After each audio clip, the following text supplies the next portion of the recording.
आई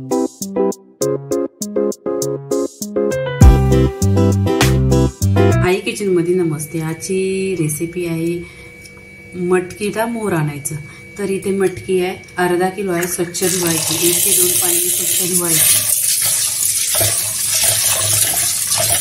इथे धुतल्यानंतर पाणी काढून घ्यायचं।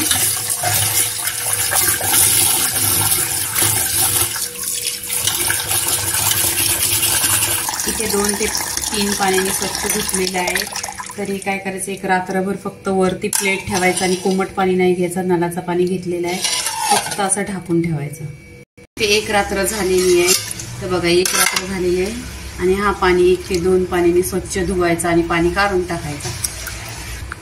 2 पाण्याने स्वच्छ धुतलेले आणि पाणी टाकलेलं आहे। आता हे पाणी आहे ना काढून घ्यायचं। तुमच्याकडे अशी प्लास्टिकची असेल तर त्याच्यामध्ये आहे ना हे पाणी आहे ना असे गाळून घ्यायचं। नंतर ह्याच्यानंतर याला काही करायचं नाही, कपड्यात बांधायचं काही नाही, ढाकण पण नाही, असं उघड्या जागेवर ठेवायचं। स्वच्छ पाण्याने धुतलेलं 1 ते 2 पाण्याने आणि पाणी काढून घ्यायचं आणि फक्त असंच ठेवायचं। ह्याच्यावर वर प्लेट वगैरे काही ठेवायचं नाही। इथे 4 ते तास त्यातलं पाणी काढलेलं आहे ना पूर्णपणे। असं मटकीला बघा मोर आलेला आहे। तर इथं मटकीला मोर आलेला आहे। व्हिडिओ पूर्णपणे झालेला आहे। लाईक करा, शेअर करा, सबस्क्राईब करा आणि नेहमीच खात राहा। धन्यवाद।